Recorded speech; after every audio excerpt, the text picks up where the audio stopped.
बातमी नाशिकमधून। नाशिकच्या मालेगावमध्ये पारा 42.8 अंश सेल्सिअसवर गेलाय। उन्हाचा तडाखा आणखी वाढण्याची शक्यता वर्तवली जाते। वाढत्या उन्हामुळे रस्ते आणि बाजारपेठांमध्ये शुकशुकाट दिसून येतोय। काढणीला आलेल्या शेतपिकांवर उन्हाचा परिणाम होतोय। उन्हापासून संरक्षणासाठी प्रशासनाकडून खबरदारी ही घेतली जाते। त्यामुळे उन्हाचा तडाखा आणखी वाढण्याची शक्यताही वर्तवली जाते। या संदर्भात अधिक माहिती घेऊयात आमचे प्रतिनिधी संतोष खटाळ यांच्याकडून। संतोष, काढणीला आलेल्या शेती पिकांवरही या तापमानाचा परिणाम होतोय, कशा पद्धतीने उन्हाच्या संदर्भातले अपडेट? अंकिता बरोबर आहे। नाशिकच्या मालेगाव पारा जवळपास 42.8 वर पोहोचला असून सध्या उन्हाचा तडाखा इतका वाढला की रस्त्यावर मोठ्या प्रमाणावर शुकशुकाट बघायला मिळत आहे। दुपारच्या वेळेस तर नागरिकांच्या जनजीवनावर सुद्धा परिणाम दिसून येत आहे।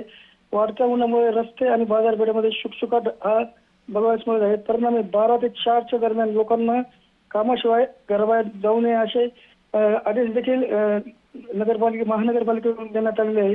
त्याचप्रमाणे नाशिकच्या ग्रामीण भागात जे पिके काढण्याला सुरुवात झाली, उन्हाळा कांदा असो किंवा अजून शेतीचे काही भाजीपाला असेल, याला देखील शेतकऱ्यांना मजूर मिळत नसल्याचे चित्र बघायला मिळत आहे आणि काही ठिकाणी तर रात्रीच्या वेळेस कांदे काढायला सुरुवात करण्यात आलेली आहे। निश्चित संतोष, धन्यवाद आपण दिलेल्या सविस्तर माहितीसाठी।